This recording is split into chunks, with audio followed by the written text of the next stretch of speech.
আমাদের দলের উপর স্তরে বড় বড় নেতা থেকে ছোট কর্মী পর্যন্ত অনেকজন বহিষ্কার, অনেকজন স্থগিত করেছে এবং যারা এই অপকর্মের সাথে জড়িত ছিল আমরা কিছু কর্মীদেরকে জেলেও পাঠাচ্ছি।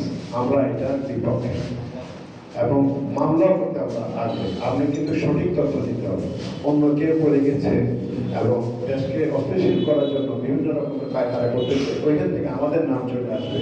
সেখানে তো বাহামের এখন ফোনের অনেক কথা কেটে এই দিকে জোড়া লাগে একটা আপনার বিভ্রান্তি সৃষ্টি করে এখান থেকে দিতে থাকতে হবে। আপনার সঠিক তথ্য দিতে হবে, সঠিক সত্য দিলে আমরা ইনশাআল্লাহ আমি এতটুকু বলছি সাংগঠনিক ব্যবস্থার দল নিবি। দল এখানে কাউকে পাওয়া দেয়নি যে আপনি এটা করতে পারবেন।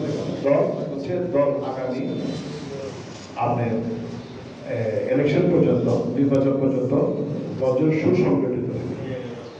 একজন কর্মীকে ভাই বলে, দাদা বলে, হাত ধরে মাথায় হাত দিয়ে এক কাপ চা খাবে, এক গ্লাস পানি খাবে, ওনার কাছে আপনি মন জয় করার চেষ্টা করেন। দলের একটাই গতকাল যেটা বলছে এবং গত 5 বছর যাবত আমাদের ভারপ্রাপ্ত চেয়ারম্যান তারেক সাহেব একই কথা বলছে। ধন্যবাদ।